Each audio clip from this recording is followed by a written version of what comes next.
Hello साथियों, मैं सौरभ कुमार सिंह। लगातार शिक्षक बहाली के मुद्दे पर आज एक काफी विवादित मामला जो सामने आ रहा है वह है कि क्या बीपीएससी सप्लीमेंट रिजल्ट निकालेगी या नहीं निकालेगी। कई अभ्यर्थियों का मानना है कि रिजल्ट जो है उतना ही आएगा, 4700 आएगा। कई अभ्यर्थियों का मानना है कि ये खबरें बिल्कुल गलत है। कई अभ्यर्थियों का मानना है कि रिजल्ट जो है वो बढ़ सकती है, क्योंकि शिक्षा विभाग से कई रिक्तियां जो है बाकी बची सीटों पर वो बीपीएससी को भेजी जाएगी या भेजी गई है। तो ओवरऑल चीजें आपको हम बता दें कि आपके मन में जो भी सवाल है, और बीपीएससी चेयरमैन कल ने ट्वीट किया है कि जो भ्रांति है या जो अफवाह है उनसे, सपनों के सौदागर से आप बच के रहिए। ये सपनों के सौदागर कौन है?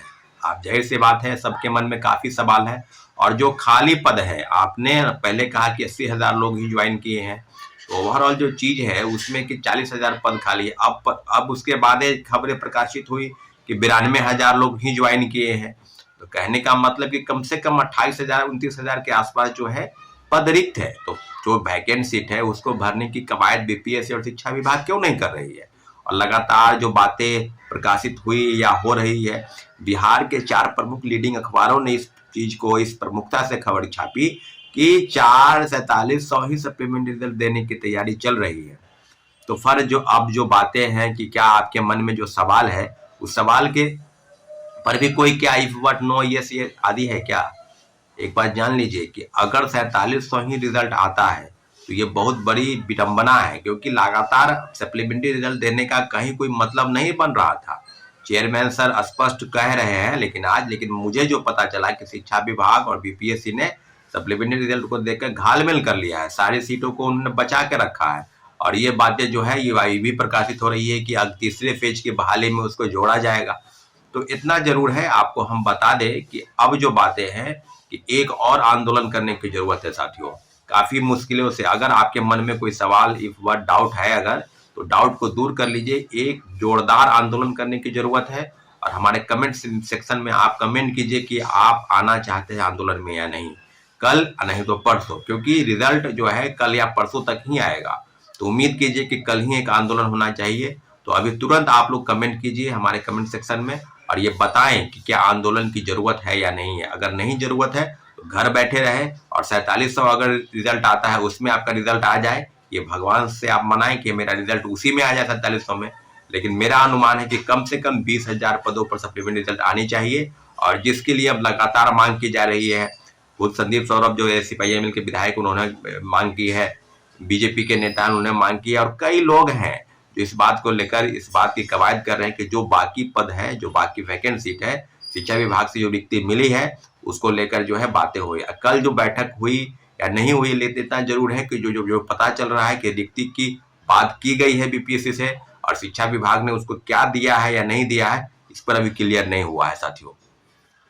आपको हम बता दें कि कई मांगों को लेकर अगर कोई सवाल है कि पीआरटी में कितना आएगा या, लेकिन इतना जरूर है कि बीपीएससी और शिक्षा विभाग सप्लीमेंट रिजल्ट देने के पक्ष में नहीं थी। हम लोग के आंदोलन का ये नतीजा था।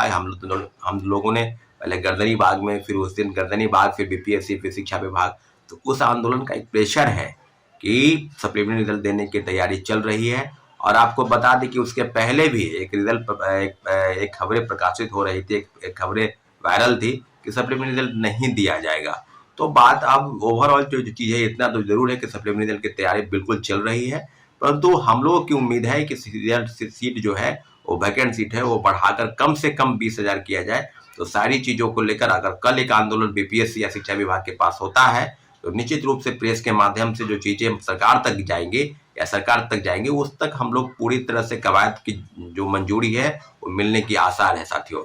इसलिए आपसे हम आग्रह करते हैं कि जो भी आंदोलन तय हो उसमें भारी से भारी संख्या में आप मौजूद हों, ताकि जो सरकार तक अपनी बातों को पहुंचाने का हम लोग प्रयास कर सके। अब थर्ड फेज की बहाली में क्या होगा, कहां पर आएगा, कितनी सीटें जुड़ेंगी, क्या होगा, ये सब चीजों पर अब आपको ध्यान देने की जरूरत नहीं है साथियों। दूसरी प्रमुख बात है वो है एनआईओएस डीएलएड के मामले को लेकर। तो अब बहुत चीज क्लियर हो चुकी है कि सेकेंड फेज की बहाली से उनको बाहर किया जाएगा। जैसा कि एडमिट कार्ड जब अपलोड हुआ तो उस समय में ये दिया हुआ था कि 2017 के पहले जितने भी शिक्षक कार्यरत हैं वो सबके पास अगर डीएलएड की डिग्री 18 महीने की है तो वो इनवैलिड मानी जाएगी। आपको कम से कम 2 साल की डिग्री, तो 5 साल के अंदर उनको 2 साल, 5 साल के अंदर उनको 2 वर्ष की डिग्री उनको हर हाल में लेना होगा। और वैलिडिटी जो है वो 2017 से पहले कार्यरत लोगों के पास ही है। अब उसके बाद भी जितने लोग हैं क्या छठे चरण से वो बाहर हो जाएंगे, क्या प्रथम फेज के बहाली में उनका रिजल्ट निकलेगा, और जो लोग ज्वाइन कर लिए हैं DLED NIOS वाले तो उनकी जो है संस्था रहेगी या खत्म हो जाएगी, तो सब चीजों पर बिहार सरकार ने लगभग क्लियर कर दिया है। तो अब जो बात है कि सुप्रीम कोर्ट के फैसले के बाद, जैसा कि सुप्रीम कोर्ट के फैसले तक न कोई व्यक्ति, न आयोग, न संस्थान, न मंच, न कोई भी शिक्षण संस्थान उसकी बातों को अवहेलना नहीं कर सकता है। NCERT के गाइडलाइन के अकॉर्डिंग ही सुप्रीम कोर्ट की बातों को NCERT लागू करती है। और सुप्रीम कोर्ट के फैसले के बाद केंद्रीय विद्यालय संगठन ने भी अपनी एक रिक्रूटमेंट को जो कैंसिल किया है, क्योंकि NIOS के DLED के मामले में उसकी जो सत्यता है, उसकी जो प्रामाणिकता है वो बिल्कुल सिद्ध हो गई है साथियों। तो आपको हम बता दें कि सप्लीमेंट्री रिजल्ट को लेकर कल एक आंदोलन की जरूरत है। आप भारी से भारी संख्या में, आज हम शाम तक एक और आपको तय कर देंगे कम्युनिटी पोस्ट में कि आंदोलन की क्या जरूरत है, लेकिन आप ही तभी कमेंट करें क्योंकि पटना में रहने वाले, क्योंकि अब आपको लगता है कि उस दिन जो आंदोलन हुआ उसमें काफी लोग, लगभग 1000 से ज्यादा लोग कमेंट कर रहे थे कि हम आ रहे हैं, हम आ रहे हैं, और लगभग 150-200 के आसपास ही लोग आए। तो अब अगर आपके मन में कोई शंका है, कोई शक है, तो इतना दूर कर लीजिए कि सप्लीमेंट रिजल्ट को लेकर एक जोरदार आंदोलन अगर आप करते हैं तो निश्चित रूप से शिक्षा विभाग और BPSC मिलकर इस जो वैकेंट सीट है, जो रिक्ति भेजी गई है, उसकी संख्या बढ़ेगी, पदों की संख्या निश्चित रूप से बढ़ेगी। तो ओवरऑल चीज आपके मन में जो शक संशय है उसको दूर कर लीजिए। सप्लीमेंट रिजल्ट को लेकर काफी चीजें हैं, उसको लेकर आपके मन में जो सवाल है वो चीज को आप ठीक कर लीजिए। इतना जरूर है कि एक बड़े आंदोलन की अगर जरूरत नहीं पड़ती, नहीं